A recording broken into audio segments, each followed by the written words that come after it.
جی، یہ مرشد کے بارے میں کل ہم نے بات کی تھی، اسی کے بارے میں کچھ اور سوالات ہیں کہ ہمیں کیسے معلوم پڑے کہ جس سے ہم اپنی تعلیم و تربیت لے رہے ہیں ہمارے لیے یہ واقعتاً مرشد ہے یا نہیں ہے، اور مرشد کی پہچان کیا ہے۔ تو اس کا جواب بڑا آسان ہے کہ جس سے ملنے کے بعد آپ کے دل کی کیفیت بدل جائے، آپ کو اللہ جو ہے اس کا قرب محسوس ہونے لگے، اور نبی کریم صلی اللہ علیہ وآلہ وسلم کی محبت ہر مومن کے دل میں موجود ہے، اس محبت میں شدت آ جائے، اس محبت کو جلا بخش دے جس کی صحبت، تو اس کا مطلب ہے کہ اس کے پاس کچھ ہے جس میں سے شاید اللہ نے آپ کا حصہ رکھا ہے۔ تو آسان لفظوں میں پہچان یہ ہے کہ جس سے ملنے کے بعد آپ کو لگے،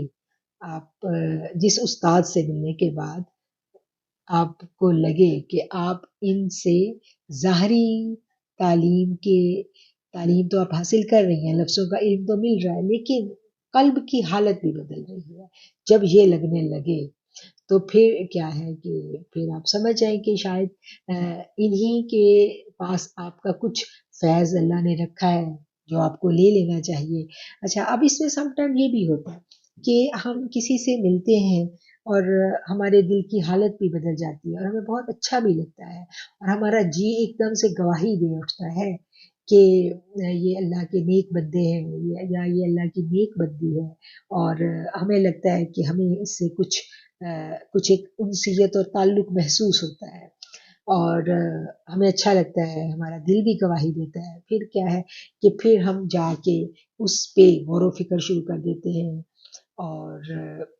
پھر دل میں ایک وسوسے اٹھتے ہیں، کچھ منفی خیالات آتے ہیں دل میں،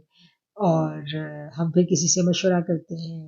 ادھر ادھر ہم بات چیت کرتے ہیں، تو پھر وہ جو سب سے پہلا جو خیال آیا ہوتا ہے ہم اس کو جھٹک دیتے ہیں۔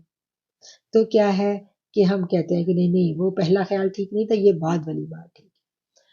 تو اس کے بارے میں جب ہم نے اپنے بزرگوں سے سوال کیا، اپنے ساتھیہ کرام سے پوچھا، تو انہوں نے ہمیں اس کا جواب یہ دیا تھا۔ ہم نے کہا کہ ہمیں کیسے پتا چلے کہ وسوسہ کون سا ہے اور سچ بات کون سی ہے؟ تو انہوں نے کہا تھا کہ جو حق بات کو سننے کے بعد پہلی دفعہ دل کی کیفیت بدلنے کے بعد جو پہلا پازیٹیو خیال آئے وہ اللہ کی طرف سے الہام ہوتا ہے،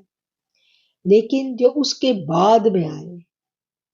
ٹھیک ہے، تو وہ پھر کیا ہے، وہ وسوسہ ہے۔ تو وسوسے سے ہمیں پناہ مانگنی سکھائی گئی ہے، اور سم ٹائم کیا ہے کہ انہی وسوسوں کی وجہ سے ہم اپنا بہت سارا نقصان کر بیٹھتے ہیں۔ دستک ہوتی ہے، اللہ ہمیں دینا چاہتا ہے، لیکن ہم وسوسوں میں پڑھ کے اس کو قبول نہیں کرتے۔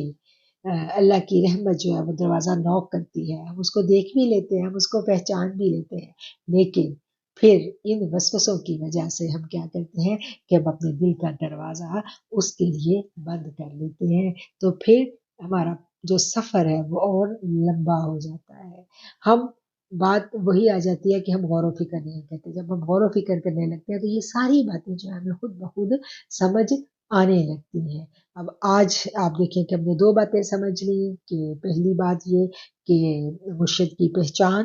اور دوسری بات جو ہمیں سمجھ میں آئی وہ یہ آئی کہ وسوسے اور الہام میں کیا فرق ہے، ٹھیک ہے۔